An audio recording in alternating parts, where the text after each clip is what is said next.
All right, we're back. Real Kipper and Bourne Show. Season 5. The Kypreos, Justin Bourne. Our Sammy McKee is in. Jake the Snake Schultz. Derek Brandeo. We are live. Yeah. On Sportsnet 360, Sportsnet 650 in Vancouver, Sportsnet 960 in Calgary, and streaming on Sportsnet. If you missed our show, Spotify, Apple Podcasts, and YouTube. This hour of Real Kipper and Bourne brought to you by Bet365. Okay. I'm talking to you now. Yes. Okay. Yeah. I'm worried about Sammy.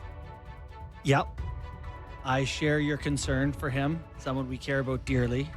And on Friday, we all came to the conclusion that this thing was going to wrap up on the weekend, and we're going to go through whatever we need to go through on Monday, and then our show's going to come back at 4 to 6 Eastern, back in its regular slot.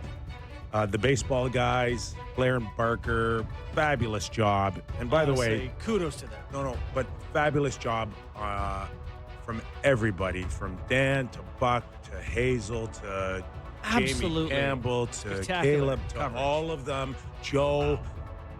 Fantastic job. And me and you, we're outside for about 10 minutes. Kevin Barker's there. And we went through Game 7. That was honestly one of the cooler sports experiences for me, getting to have it someone was like him fantastic. talking. I'm telling you, if we could have captured that 10 minutes between me, you, and Kevin on Game 7, it would have been some riveting, fascinating stuff, because I learned so much in 10 minutes about Game 7 that I didn't necessarily know before. And don't worry, they'll take it to air for everyone at Blair and Barker. We're not saying that. They're coming up next. So you're going to just go right back into it and get all the good stuff from Barks. But here's the part that worried me. Our Sammy's like 7 feet away from us and did not participate in one word. Okay? Not one word. No. So, and now here we are. This is the longest he's ever gone without piping up at all, right? And I'm worried. So, I mean, we no, hold on. We built the show up, right? Like we do. We have some discussions about at least, what we think we might be doing. And I said, yeah, we'll give it some room to breathe a little bit. We've gone 2 weeks basically talking about this team a little bit. We got to wrap it up a little bit for our show. And Sammy sends us in our chat, you're going to torture me. Well, you are. You're torturing him right now.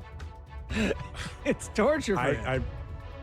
I'm not trying to torture him. I know. I'm just trying to You didn't do stay it. a little consistent on how passionate we've been the last couple of weeks watching another sport.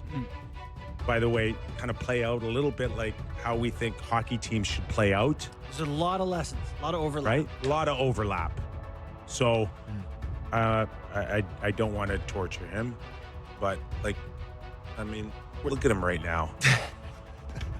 Just look at him with the hood up. First okay? time he smiled today. Like, what is going on? Like, with the hood up now? Are you okay? First of all, are you okay? I am the furthest thing from okay. I have had the worst weekend in my sports life by far. Didn't go to Game 6. Lucky enough to go to Game 7. The overwhelming... I've been trying to think about it for 2 days because I knew this was coming, and I was trying to say what I was going to potentially say. And I think the overwhelming thing is that, when the Leafs crash out and I go on Leafs Talk and I come on here with you guys, you get to hide the pain with extreme anger at a core that's never got it done. Right. Or there's these moments where you're like, how could they not come through? How could they not come through? And you guard your sadness with anger. And I don't have the anger emotion to guard the sadness. That is, Wow. that's. I don't think that's- anybody think anger would be a wasted emotion. But I And wish, unjustified. but I wish that I could have it. Like I wish that I could, get mad at somebody for something. Like, all the principles that apparently have been blamed, because my phone's been off for most of the last couple days, and I've been watching Brooklyn Nine-Nine reruns in bed, pretending that didn't happen. Still haven't seen the home run from Rojas. It's Still where Allie's out of town, too, so he's got I'm- no. I've been home alone, not speaking, not talking, went outside twice. I haven't talked about this. This is the first I've spoken about this to anyone. And I just, I know what people are blaming. It's IKF, not a big enough lead. Barshow, how do you not get a ball to the infield? Ernie Clement, Andy, all these things, I understand it. But this team was last place in April, and they went all the way to Game 7, extra innings of the World Series. And what people are saying, it's the best World Series in the history of the sport, blah, blah, blah, all this stuff. And I want to be mad to guard the sadness, but I'm not mad. Yeah, see, I don't get mad. There is no mad. I don't get mad. If there's listen, people deal with these things in different ways, which I totally understand and I totally get. But if your first emotion is anger, that's fine by me. You can have those angers and you can have those feelings, but that shouldn't be what you're feeling. You should be feeling extreme sadness. And people, Hoffman, I knew Hoffman was going to blow it. Hoffman was lights out for the entire playoffs. People forget 2 weeks ago when he went 2 innings in Game 6 against the Mariners, and when closed it out in Game 7, he was nails for the entire playoffs. He gave up a home run to a 9-hitter, hung a slot. People want to be mad at him. Oh, they shouldn't have brought him in. No, they shouldn't have brought in the $11 million closer to finish off the World Series. They shouldn't have done that. It's baseball, and there's just nothing more painful than baseball. And I can't believe it didn't end with them winning. I haven't got past that part. That's the part that you're sad for those guys. That's it. And I'm crushed for it. I found myself. Sunday I golfed, but It was depressing. You golfed. I golfed Sunday. Oh, listen, golf's very much. I'm with my buddy Elvis Mandela. Oh my God, and you guys Leadis. making fun of me? You and Elvis? No. But it's still very much you're in your own thoughts. You walk up to your ball. So it never left me. And then you're in the car by yourself, and then you hear this kind of sad song, and it's now it's even worse, right? I would have played golf if I could have on Sunday, but I walked from the Rogers Center to Etobicoke after the game, so It's 2 hours. I didn't have my straight. hip didn't have it after that. I've lived being on the other side of a Game 7, and it's just that's such a fine line between how it can change your life or the way you feel about yourself or you feel with your group, right?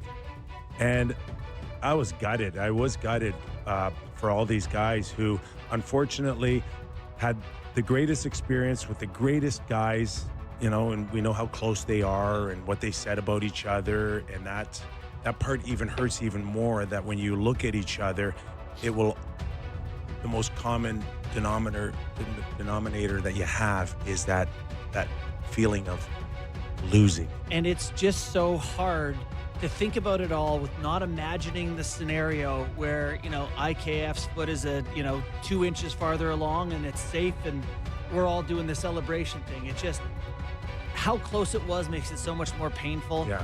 My 9-year-old son ruined. My wife was in tears. But, all I can take away from this group is how wonderful this was, how many great memories that team gave us. But also I was thinking about this from a hockey perspective and the Leafs perspective. Think about the next generation of fans has had their run here, has had this moment where now my son wants to stay in baseball and we are going to take him out of it.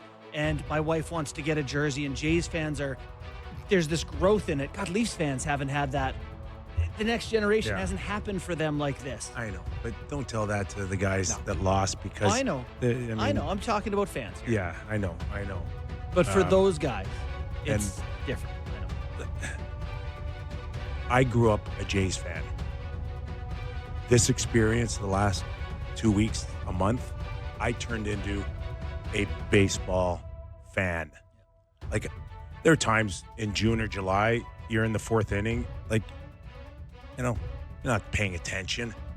But this game, I discovered what a fine line it is between winning and losing. Like even a count, a simple thing is a pitch count, and how after every pitch, it's as if you feel like your collar getting tighter and tighter on every pitch.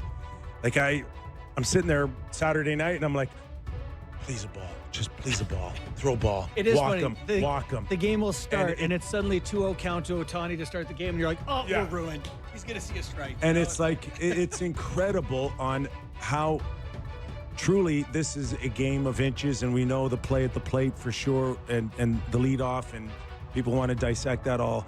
But like, I get why they say it's so romantic. The sport is just so, like, it'll break your heart. I get it now. Hanging on I every totally pitch there. I totally get it. Unlike hockey a little bit, there's ways through the neutral zone that you can stay calm for a little bit, but pitch to pitch, it's almost impossible. Well, here's stay calm. Let me explain it to you better. There is literally half the game, but where nothing but bad things can happen. Yeah. Yeah. You just You're sitting there for 15, 20 minutes at a time, hoping for bad things not to happen after potentially nothing good happened for your team. Totally. To feel what it felt like in Game 7 when Bo Bichette hit that bomb off Shohei Ohtani, and to have the knowing that they didn't win. Like bless my TikTok algorithm, it knows I don't want this. Yeah. Like it's feeding me everything but this, which is God bless algorithms. But I haven't seen a highlight of it. I haven't seen a highlight of one thing. He But hit like, 442. I witnessed it live. I saw it fly. Like that was supposed to be the moment. That was supposed to be the moment and they get in the top of the ninth, in the top of the eighth or bottom of the eighth inning, they get Ernie Clement to second base on a leadoff double, and they can't get him home. And that for me is where the Toronto Blue Jays lost the game. You have to get that run home. I also learned that I feel way better with a 3-0 hockey lead than I do a 3-0 baseball lead. It's like it's not even close. Well, yeah, Not even obviously. close. Yeah, for sure. And listen, like, I don't really know how much more I can say, but it was an incredible run, and it was a special group. I'm really, really upset for them that they didn't get to finish it off. So It would have been fun for years to go back and look at what they did. Yankees. I mentioned Mariners, Dodgers. the terrific job our crew did at Sportsnet covering this thing from beginning to end. Caleb went on very emotional and said on Sportsnet that the baseball gods got it wrong. God, I love that quote because he's Do right. you believe that? 100%. Yeah. Yeah, I don't believe it.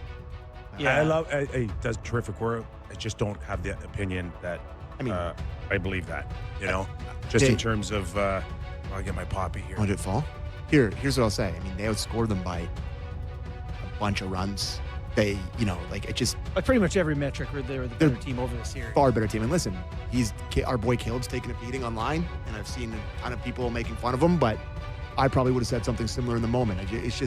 It's really hard to go on as a team broadcaster who, played for Tremendous the Jays. emotion for sure. I get where he's coming from, and I get it, but I think this is the true beauty of sport is that it comes down to certain things, and there's such a fine line between winning and losing, and I think we just saw that. And people are saying that the Dodgers are ruining baseball. I don't agree with that. And I don't agree with that either. Like, you cannot buy, even with $1 billion, you can't buy what they have. Well, you can buy Yamamoto. You can buy talent, Sam, Yeah. but what you can't buy is a group of guys that come together. And we were so focused on the Jays of being this true team that loves each other and watches bats. I don't think we paid enough attention to the Dodgers have that too. They have that too. Okay? And they were resilient, and they refused to die. They had every reason to die. The Jays had it, and they refused to die. That's not the hockey. That's not the golf. Can I get the sport right? That's not the baseball gods getting it wrong. When a team champions refuse to die. Okay. you're just, you're down to millimeters here. And I can't hold up the Dodgers as something better or brighter than what the Jays were after that series, particularly. Well, they didn't get the guy. They had base runners. They didn't get them in. Now we go into the details and what a hanging. Okay, Trey, I love him, but they squeezed every